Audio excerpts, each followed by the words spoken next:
Lo que te van a enseñar en la iglesia, lo que lees en la superficie de la Biblia, es solo la punta del iceberg. Hay una pregunta que si la haces, parece que estás cuestionando todo. ¿Con quién se casó Caín?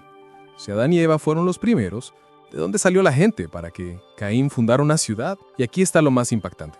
La respuesta oficial, la que muchos líderes dan con una sonrisa, esconde una verdad tan profunda y tan incómoda sobre la naturaleza humana, sobre el plan de Dios y sobre nuestra propia historia, que una vez que la veas, no podrás leer el Génesis de la misma manera. Esto no es una teoría conspirativa, está en el texto, pero tienes que estar dispuesto a leer entre líneas, a conectar los puntos que nadie quiere conectar. ¿Preparado para una historia que cambiará tu perspectiva de los primeros capítulos de la Biblia? Quédate, porque esto se pone intenso. Mira, es una de las primeras preguntas que hace cualquier niño o cualquier persona que empieza a leer la Biblia con atención. Terminas el capítulo 4 del Génesis y te quedas ahí, parpadeando. Caín mata a Abel. Dios lo destierra. Caín se va a la tierra de Nod y luego, así de repente, el versículo 17 dice, Caín conoció a su mujer. Ella concibió y dio a luz a Enoc. Espera, ¿qué? ¿Su mujer? ¿Qué mujer? Si solo estaban Adán, Eva y ahora Caín con su sentencia de vagar por la tierra. ¿De dónde salió una comunidad, una esposa, una ciudad entera que Caín pudo fundar y nombrar después de su hijo? Es como si hubiera un salto en la historia. Y cuando preguntas, muchas veces te dan una respuesta rápida, casi evasiva, pues se casó con una de sus hermanas y ahí cierran el libro. Pero esa respuesta tan sencilla, abre una caja de Pandora de preguntas mucho más grandes. Porque si esa es la respuesta, entonces el relato de los orígenes es mucho más denso, más dramático, y está mucho menos contado de lo que creemos. Hoy no vamos a quedarnos con la respuesta superficial. Hoy vamos a excavar, vamos a leer lo que el texto sí dice, lo que calla y lo que podemos entender del carácter de Dios y del hombre en esos primeros días después de la caída. Esto no es solo una lección de Biblia, es una lección sobre cómo leemos la Biblia. ¿Vamos? El problema principal es este. Tenemos un relato extremadamente condensado. La Biblia no es un libro de historia en el sentido moderno. Es el registro inspirado de la historia de la redención. Eso significa que omite detalles que para nosotros son cruciales, para centrarse en lo que Dios quiere que sepamos de Él. Entonces, el desafío es doble. Primero, el desafío intelectual. Llenar los vacíos de una manera que sea fiel al texto y a la naturaleza de Dios. No podemos inventar. Pero segundo, y más profundo, está el desafío teológico y emocional. Porque si la respuesta es se casó con una hermana, inmediatamente nuestra mente del siglo XXI se revela. Las leyes contra el incesto, los problemas genéticos, todo eso nos viene a la cabeza y empezamos a proyectar nuestro asombro y nuestro rechazo cultural hacia atrás, hacia una realidad completamente diferente. Eso nos impide ver lo que realmente está pasando. Nos quedamos atascados en el superficial y nos perdemos el drama monumental que se está desarrollando. El verdadero problema no es quién era la esposa, sino qué estaba pasando en el mundo en ese momento que hizo que ese matrimonio no solo fuera posible, sino quizás necesario dentro del mandato primordial de fructificaos y multiplicaos. Estamos mirando el árbol, el matrimonio de Caín y perdiéndonos el bosque, el estado del mundo primitivo post-Edén. Ese es el desafío de hoy, cambiar nuestra lente. Capa 1. Los hechos textuales fríos. Génesis 1:2, Adán conoce a Eva, nace Caín. Luego nace Abel. Hasta aquí, una familia nuclear. Génesis 4:3 al 16. La ofrenda, el asesinato y el destierro de Caín. Caín se queja, cualquiera que me halle me matará. Esta queja es crucial. ¿A quién se refiere? Dios no le dice, no exageres, solo están tus padres. No. Dios le pone una marca para protegerlo de esos cualquieras. Esto implica que hay, o habrá pronto, más gente. Génesis 4:17. Caín conoce a su mujer, tienen un hijo, Enoc, y funda una ciudad que nombra como su hijo. Génesis 5:4. Un versículo clave que a menudo se pasa por alto. Y fueron los días de Adán después que engendró a Set, 800 años, y engendró hijos e hijas. Hijos e hijas, en plural, durante 800 años. No solo Caín, Abel y Set. Adán y Eva tuvieron una familia numerosa. Y esto se dice de Adán, pero aplica igualmente al periodo antes de Set. Génesis 5 es un recuento, pero la lógica narrativa sugiere que el proceso de fructificación comenzó de inmediato. Entonces, el texto nos da una pareja original fértil, 2, un mandato de multiplicarse, 3, la mención de otros que podrían matar a Caín, 4, una esposa para Caín que aparece de la nada en Nuf, y 5, la afirmación explícita de que Adán y Eva tuvieron más hijos e hijas a lo largo de siglos. Capa 2. La respuesta obvia y por qué es incómoda. Conectar estos puntos lleva a la conclusión casi inevitable de la esposa de Caín fue una descendiente de Adán y Eva.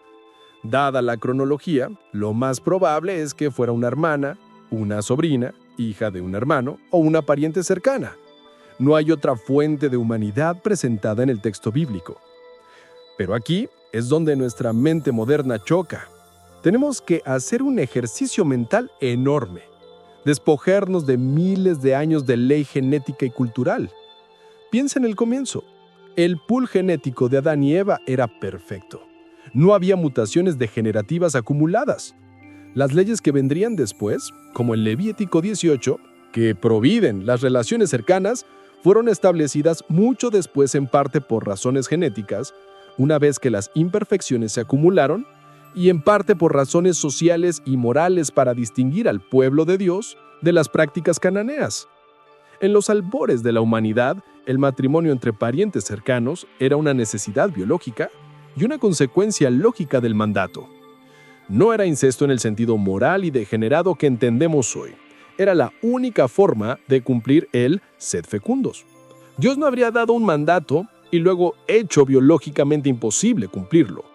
Esta es la primera clave teológica. Dios se encuentra con la humanidad en su realidad histórica.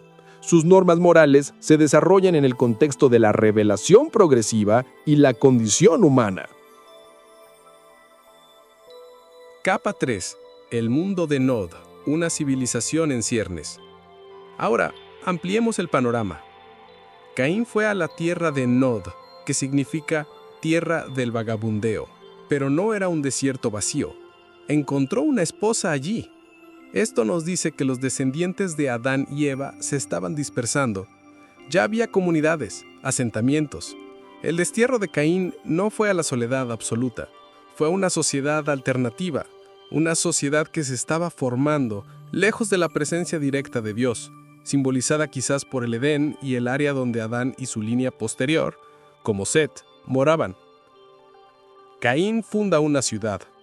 Una ciudad implica planificación, gobierno, división del trabajo, arte, todo lo que llamamos civilización.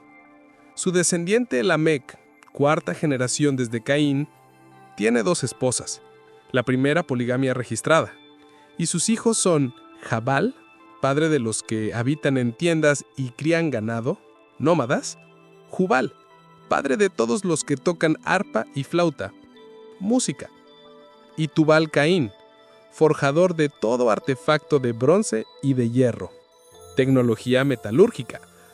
La línea de Caín, el asesino, es la que desarrolla la civilización urbana, la música y la tecnología. Hay una ironía enorme aquí. La línea maldita, alejada de Dios, es la pionera en el progreso humano secular. Mientras tanto, la línea de Set, que nace después como reemplazo de Abel, empieza a invocar el nombre de Jehová. Se establecen 2 ramas, una centrada en el desarrollo humano, a menudo alejado de Dios, terminando en la violencia de Lamec, y otra centrada en la relación con Dios.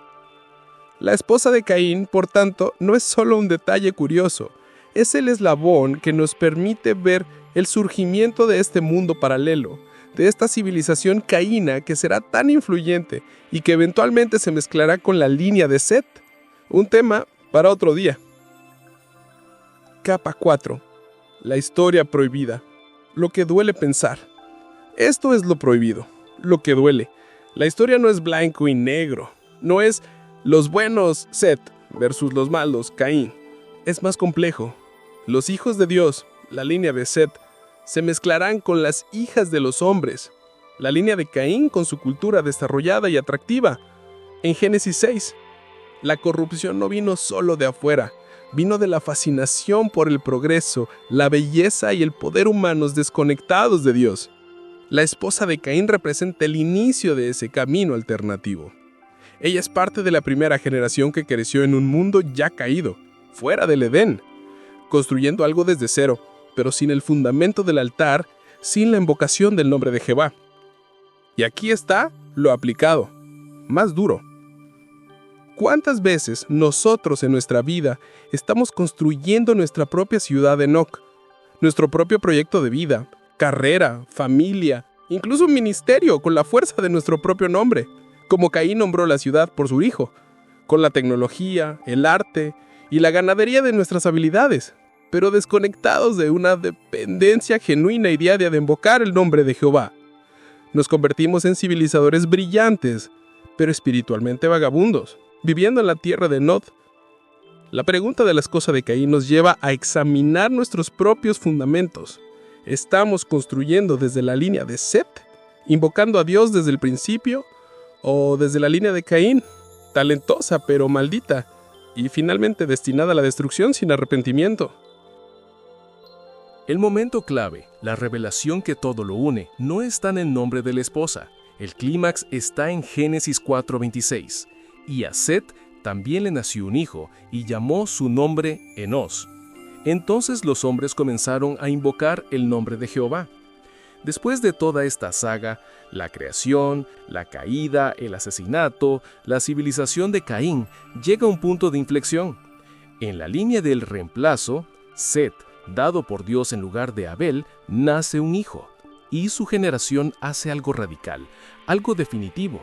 Comienzan a invocar el nombre de Jehová. No solo le conocen de oídas, no solo le ofrecen sacrificios por inercia, le invocan, claman por él, dependen de él, le buscan en oración y adoración. Mientras Caín construía ciudades y Lamec cantaba canciones de venganza, hubo un grupo de personas que decidió que el progreso sin adoración era ruido vacío, que la civilización sin invocación era un barco a la deriva. La esposa de Caín es parte del paisaje del mundo que se aleja. Enos y su generación son el comienzo del verdadero pueblo de Dios, la línea que, a través de todas sus fallas, mantendrá viva la promesa hasta Abraham, hasta Moisés, hasta David, hasta Cristo. El clímax es que, ante la pregunta ¿de dónde vino la esposa de Caín?, la Biblia responde con silencio sobre su nombre, pero grita con claridad sobre la elección que tenemos todos.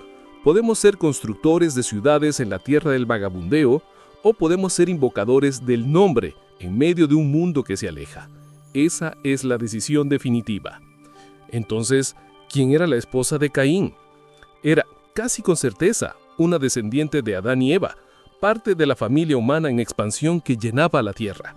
Pero reducirla a una hermana es perderse el punto por completo. Ella es un símbolo, una pieza en el tablero de un drama cósmico que se estaba desarrollando.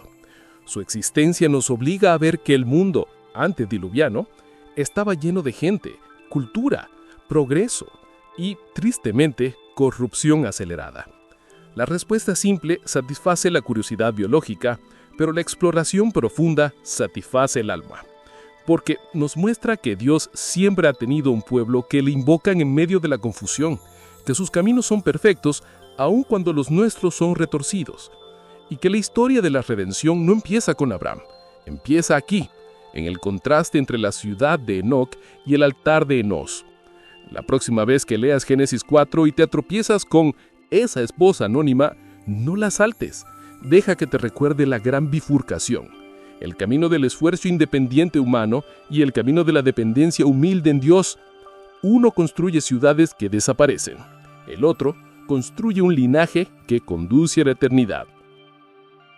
Ahora, conectando todo esto con la realidad de hoy, todo ese vagabundeo, esa construcción de ciudades sin Dios, ese ruido de la línea de Caín, tiene un efecto muy concreto en nosotros: agotamiento del alma.